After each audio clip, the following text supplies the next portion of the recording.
Mabuhay Pilipinas! Maligayang pagbabalik dito sa aking channel, pero kung bago ka lang, pasuyo ng like and subscribe. Salamat agad. Ngayong araw ng Miyerkules, July 3, 2024, mga kababayan, narito pa rin po ang Intertropical Convergence Zone o ITCZ na siyang nakakaapekto ang nagpapaulan po sa lugar ng Palawan kasama ang Southern Mindanao, kasama dyan ang Zamboanga Peninsula, Sarangani, Sultan Kudarat, Basilan, Sulu, Tawi-Tawi at Palawan nga po. So asahan po natin ang pagkakaroon ng cloudy sky with scattered rain shower and thunderstorm. ITCZ po ang siyang nakakaapekto. Posibleng pong magkaroon ng flash flood and landslide po. So ingat po tayo kabayan.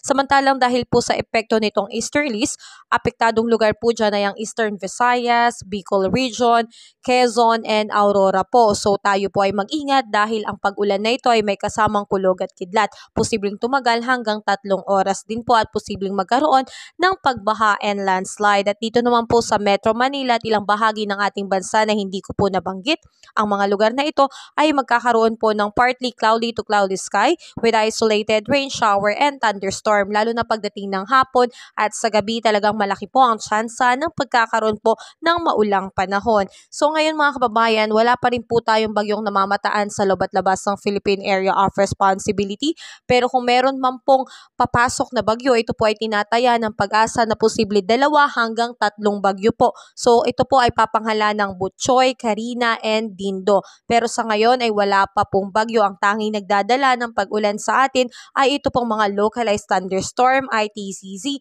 and easterlies po. So asahan po natin na ang ating air temperature pagdating ng tanghali dito sa Lawag ay posibleng umabot ng 34 degrees Celsius, Tuguegarao 35 degrees Celsius, Baguio 25 degrees Celsius, Metro Manila 33 degrees Celsius, Tagaytay 31 degrees Celsius at sa Legazpi po ay 33 degrees Celsius. Samantalang dito naman po sa Palawan, tulad nga po nabanggit ko ay magiging maulan po ang kanilang araw at ang air temperature po ay posibleng umabot ng 33 degrees Celsius sa Calayan Island at Puerto Princesa, Iloilo at dito sa Tacloban at Cebu ay posibleng umabot ang air temperature ng 32 to 33 degrees Celsius. Sa Zamboanga, Cagayan at Davao po ay posibleng umabot ng 32 to 33 degrees Celsius po mga kababayan.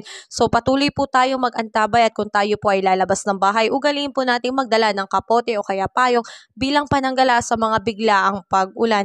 At tulad nga po ng pinapaalala ko po, tayo po ay maghanda mga kababayan dahil rainy season na po. Kasabay din po na pagdating ng July ay talaga naman pong may mga bagyo pong pumapasok. So itong balita ko po ay hindi para manakot po sa inyo, kundi bilang maging isang gabay at paalala lamang po sa inyo mga kababayan na sa inyo po ang lahat ng paghahanda. Ako po ay narito upang mag-ulat lamang po. Kabayan, kung nakatulong sa iyo ang video na to, huwag mo namang kalimutang mag-like and subscribe at pasuyo na rin po, pahit na rin po ng notification bell para updated ka sa mga susunod ko pang weather update. Muli, maraming salamat, ingat, God bless po, kabayan.